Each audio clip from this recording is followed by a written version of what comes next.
Welcome to Deschutes Public Library's online programming. You are here today for a presentation by Cheryl Howard as part of our No Burn series during the month of May at Deschutes Public Library. During the series, we're checking out all kinds of things fiery and smoky, including how to live in a fire-adapted community like we do in Central Oregon. We're also going to be hearing about fire lookouts, the history of fire in Bend, and of course, we'll be hearing from our friends down at the High Desert Museum about an exhibit that they have up right now about the Burning Man experience that happens every year in August. Of course, the High Desert Museum is closed, but the exhibit will be available through the month of January. So hopefully you'll be able to go out and see that in person. Today's presenter, Cheryl Howard, is a longtime community advocate who resides in Bend. She first ventured to the Black Rock City in the company of her 14-year-old daughter in 2014. This adventure would forever change the trajectory of their mutual passion for art, forging deep relationships globally and redefining their own relationships. Welcome, Cheryl. Hi, and thank you so much for having me. As you just heard, my name is Cheryl Howard. I'm a longtime community advocate here in Bend and throughout the Central Oregon area. And I'm also the lead of Clue Bar, which is a murder mystery themed camp at Burning Man. And I'm going to tell you a little about our experience. I wanted to preface this to let you know that I'm going to be speaking fairly slowly, and I'm going to take a few moments after I explain what we're seeing on each slide and just give you a moment to take in the photos. There's a lot of imagery to take in, and I don't want to speed through this too quickly and kind of ruin that experience. So without further ado, we'll get going.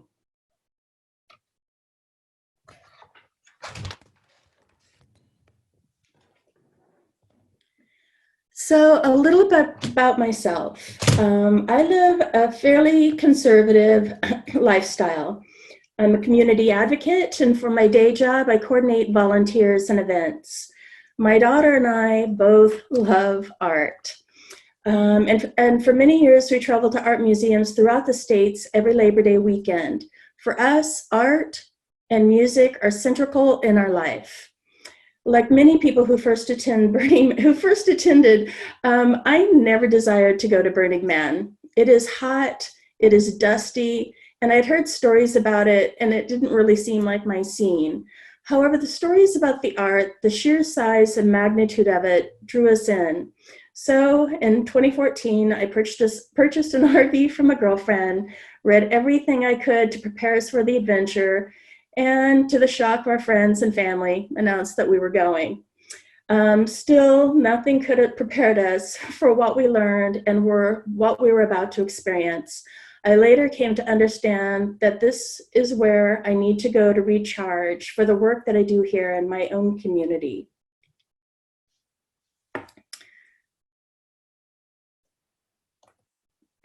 Okay, forgive me.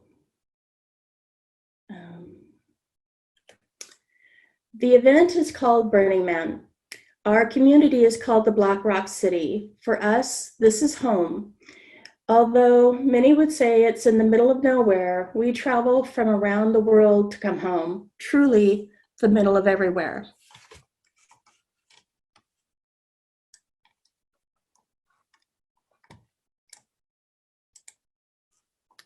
The Black Rock Desert is 6 hours from Bend. The highways are single lane and fairly dangerous as our rigs are heavily loaded with infrastructures and supplies that we need. We are a culture of do not pass, as a few rigs will not make this trek successfully. We end up with a long caravan traveling over mountain passes through small and rural communities.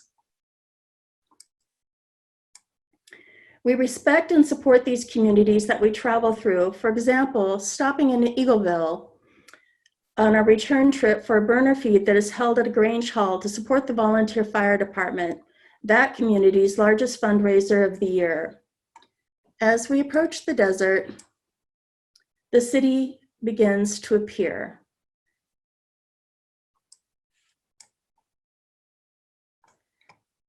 Black Rock City is visible even from space.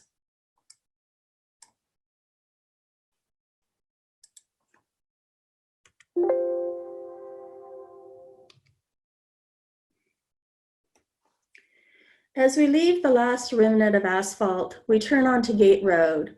This several-mile road is traveled at a speed of no more than 7 miles an hour to keep down dust and so as not to attract the attention of law enforcement. Handmade signs, very similar to those of a vintage Burmese shave campaign, greet us along our route with messages to make us contemplate and to wonder.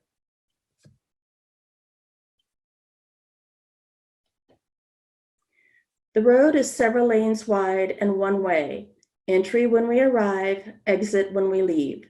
There is no re-entry into Burning Man if you must leave.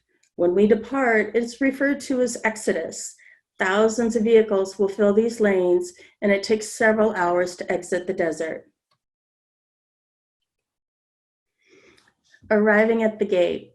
This process can also take several hours, which can be unavoidably delayed by weather conditions such as dust storms or rain. In 2015, rainstorms closed the gate on our first day, stranding thousands of burners along the highway for an entire day, as one cannot walk or drive on the Playa when it is wet. At the gate itself, tickets and vehicle passes are checked and our vehicles inspected by volunteers. Your ticket gains you only admission to the city. At this stage, our anticipation and excitement is a bit overwhelming. In the distance, we see the high power lights of build crews already on site building structures and art. These crews will build throughout the night, taking advantage of the cool night air to work. Pictured here is my personal RV and a friend and fellow campmate from New Zealand. We had left Bend at around noon to arrive at the gate at midnight. Black Rock City is a city built on time with little concept of it.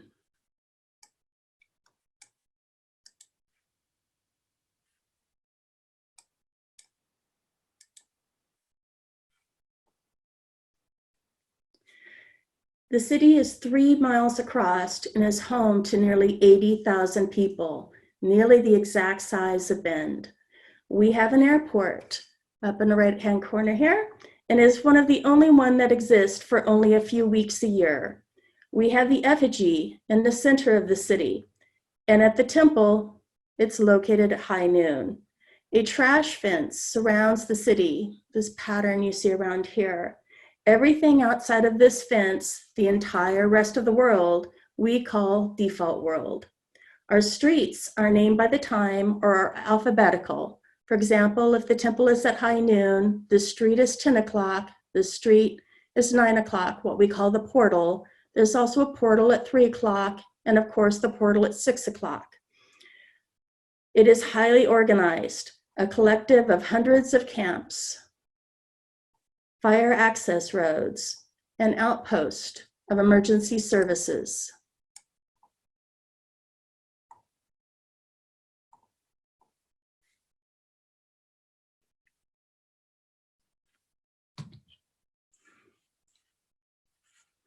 And with any luck, I can get back to my presentation, which I may have just ruined.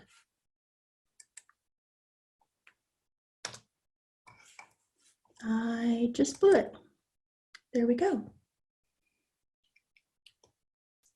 Center Camp is the hub of it all. Medical, BLM, volunteer services, lost and found, the Census Bureau. It houses workshops, art, music, and a dazzling array of activities. It is also a great place to rest if you have been out adventuring. This is a non-transactional community. Anything that you need, you have to have packed in and brought with you. A common misconception is that there's bartering at Burning Man. Indeed, there's only gifting.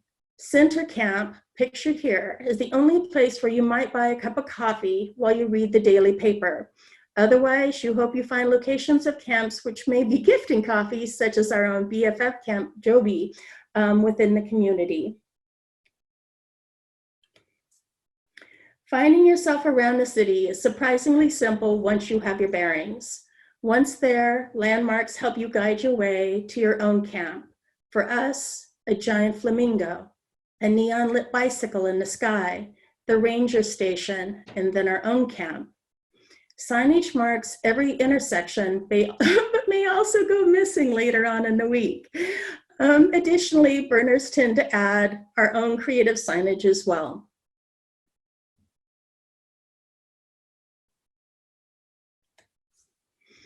The city offers a vast array of services required for any community to properly operate, and they are all services that are operated by volunteers.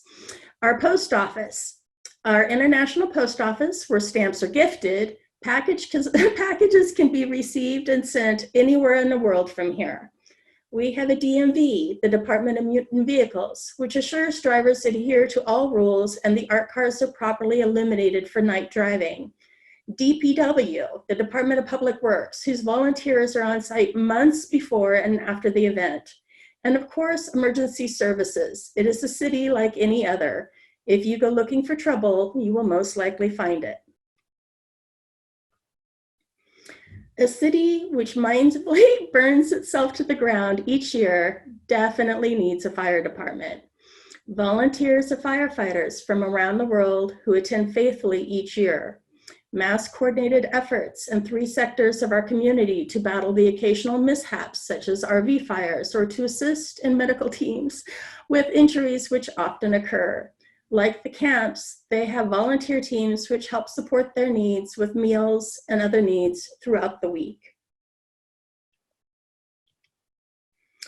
Black Rock City is a city full of irony and juxtaposition, which is demonstrated continually.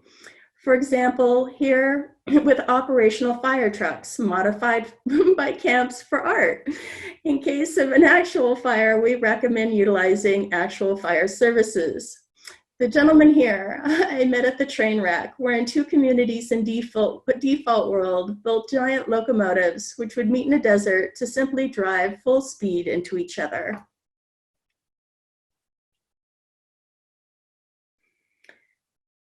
The media often reports on the relationship with law enforcement and Burning Man attendees. Indeed, the Pershing County Sheriff's Department can be quite a challenge, a page out of the 1950s playbook, as they're quite rural, and this event brings a perspective outside of their own day-to-day operations. Sometimes this gets bumpy. However, BLM law enforcement officials are often assigned to this post by their own request. Although this photo may look like a show of force in a center, this is actually a procession to the temple for one of their own who lost his battle with cancer. The community rallied around them. Also, unlike most communities, we also have the Black Rock Rangers. They are volunteer community mediators and they go through a massive amount of training prior to being able to volunteer for this post. They have no authority aside from the social capital that they faithfully build each year. They assist lost burners and those who may need of assistance or to assist neighbors in settling a dispute. Emergency services is critical in a city like Black Rock, as it is in any community. We build things, we play with fire, we push the limits. Being properly prepared for the adventure here is critical. Radical self-reliance is needed to take very good care of yourself, to be able to care for others, and as a community. We play without nets. We often play to win. But before this, we build. Art and build crews arrive about a month to a week prior to the event. We meet with our places from placement crews to find our exact location. Camp leads often have several possible layouts depending on our exact location to account for prevailing winds and sun. Structures are built and strapped down, secured deep into the ground with long lag bolts driven in with impact drivers. We must prepare for conditions that may involve several hours of very high-speed winds and dust, temperatures which can soar to over 110 degrees, and possibly even rain when everyone must shelter in place. Camps often also have support their campmates with camp kitchens. Food safety is job one and no small task, even if you provide your own means in which to keep supplies clean and cool. Foodborne illness would not be ideal here. Meals are planned, food waste is highly discouraged, and all chip in to help plan and prepare and clean.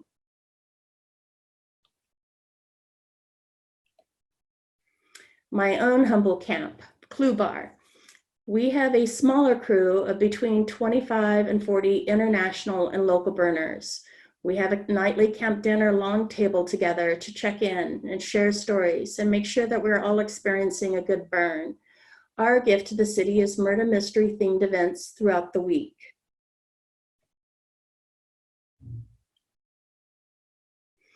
Often, the people you meet within your camps and elsewhere in the Black Rock City will become some of your dearest people for life. A week or more of collaborative efforts will bring out the best and worst in people, and you learn those that you can rely on.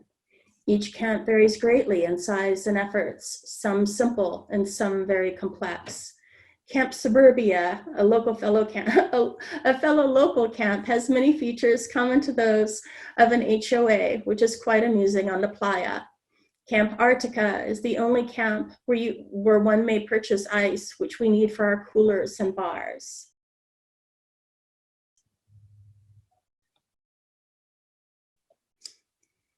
The 10 principles of Burning Man. This is the foundation of everything we do. There's radical conclusion, gifting, decommodification, radical self-reliance, radical self-expression, communal effort, civic responsibility, leaving no trace, participation, and immediacy. The personal story of the last two of these are the two I really struggled with. All of the rest of these I had pretty much built into my day-to-day life. I found that I tended to hold back when it came to participation. I like to observe, and I had to really relearn how to play. And I really struggled with immediacy, as often you would see things at Burning Man that you would mean to visit later, and simply later on, they wouldn't exist any longer. So you have to start throwing away the watch and itineraries and agendas and just participate whenever things come up, because they simply disappear. We also have an unspoken 11th principle, which is actually really, really important to our community. This is the principle of consent. Not only of that which you may immediately think of, but it also can be as simple as the use of a tool. If you're given permission to use something, you return it, and you ask permission before you use it again. Many people may picture Burning Man as a ton of Instagram influencers in their 20s, or perhaps a bunch of dirty hippies. But it is community like any other, families with children, young people, older people, the elderly. BRC census tracks our demographics each year, where they came from, their age, education, income, everything. I love this particular photo for so many reasons. Children are likely to be most at home here. There's a sense of play, and it is consistent and everywhere. And for a lot of children, this is the first time they've ever really been able to play with their parents. Often, I wonder how we might all be in default world had we never been told to grow up or to quit being silly. Here, we reclaim our sense of childlike wonder and play, never asking why. Instead, we shrug, we laugh, and then we play, however that may be. I myself once spent an afternoon with newly made friends on a 3-story staircase that went nowhere but the sky, doing nothing but sending giant sleekies down the stairs. That was a great day. Music is art, and art is Burning Man. You can listen to symphonies under illuminated trees, and brass bands walk the streets performing. Your favorite performer may be set up in a tent somewhere with no advertising but a sandwich board along a road. A jazz musician may have a grand piano set up in the deep Playa and performs only late at night. You watch performances from ballets to fire dancers. Nothing begins on time and often without any schedule at all.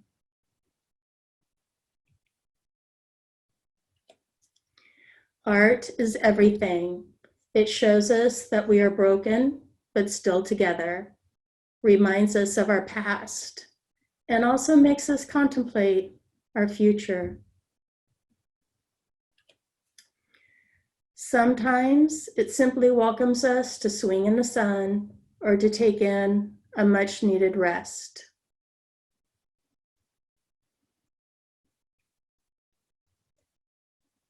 Sometimes it also makes a statement, makes us wonder. Irreverence is very common here, to question everything. This is not a rejection of any one belief.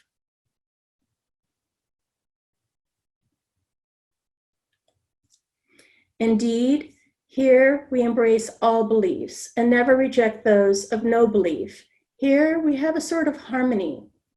The temple is our most special of places. It is treated with reverence.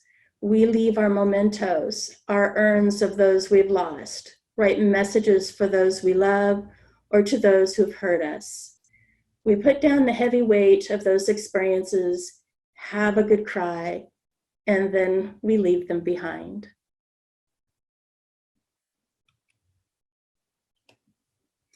The temple is but one of many, many grand structures that one will see here. They are built to last decades. They will not survive the week.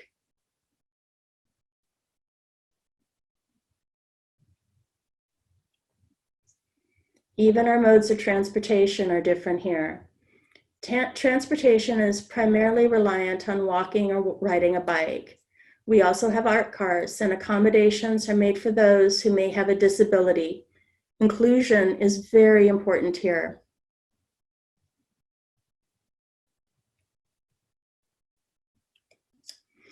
Our art cars may be small or simply share simple messages.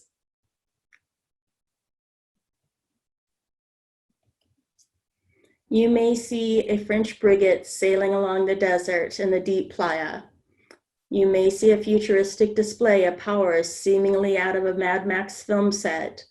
None, except for the Monaco ship pictured here, will travel over 5 miles an hour. Here, you can ride a giant sheep into the sunrise listening to a DJ, or marvel as a metal octopus drives by, shooting flames from every appendage. Here, nothing is impossible. From manpower to horsepower, anything goes.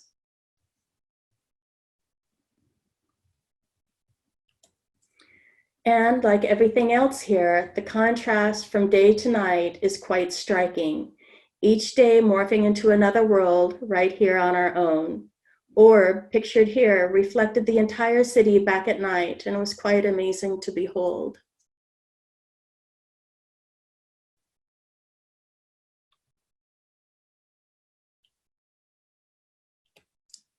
This place reminds us of what we are capable of when we work together as a community of volunteers.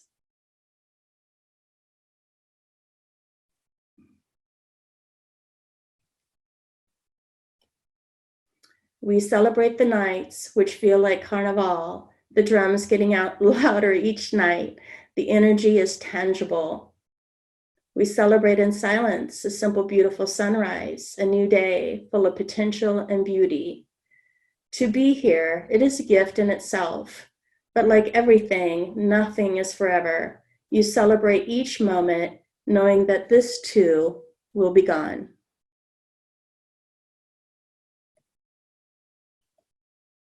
Beginning with the art.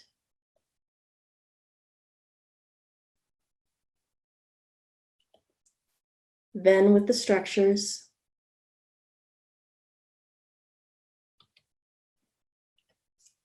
And then on the night of the man burn, a Saturday, the effigy burns, and it is a massive celebration of fireworks and music and energy.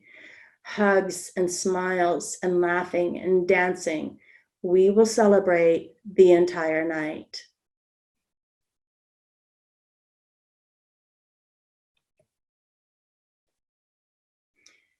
It is powerful, fire. It reminds us of our primitive selves, the impermanence of things we love, and the sheer destructive nature of itself.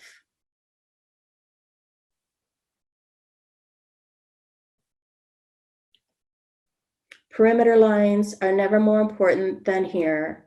Even at a great distance, the heat of these fires will be felt. They are intense.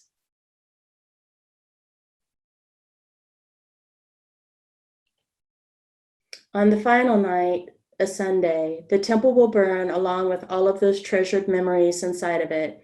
Again, reverence to this occasion is observed. It is a night of silence, of tears, of reassuring hugs for a crying stranger. There is no music, there is no talking, only the occasional mournful howl of wolves that will wave through the crowds.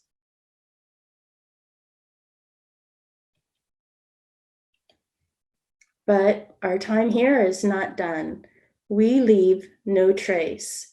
In a city of 80,000 people, there are no public trash cans, and yet there is no trash anywhere. Ourselves, our camps, and DPW will make sure any trace of us leaves with us. DPW volunteers will be here for months, combing every inch. We are here but for a short time. However, the fairy shrimp that live deep within the soil, they have lived here always. We leave no trace so that they can continue to thrive here. For me, this is powerful. The lack of entitlement that we may see back in default does not exist here. But you may ask yourself, why do we do all of this? For a week in a desert, what is the point? For us, we take all of these gifts we have learned here, and then we bring them back into our communities. The message and the efforts that we need to take care of each other. Burners Without Borders is one of many philanthropic efforts that originated here, responding to global crisis, disaster relief, community initiatives. We are burners. We are prepared. We have a lot of stuff and we know how to do a lot of different things. But even we face our challenge globally this time. The future of our very community is also at risk of not existing in the Black Rock Desert anymore. A virus. But when the call went out for PPE and N95 masks to support our local hospitals, we were already prepared. Masks are imperative for our survival here.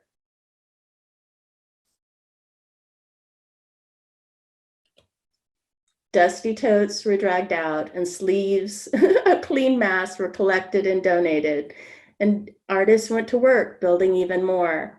We know as a community, we are better in this together if we work together, giving what we have and giving when we can. And this great quote was by my campmate, Pete, and I love him.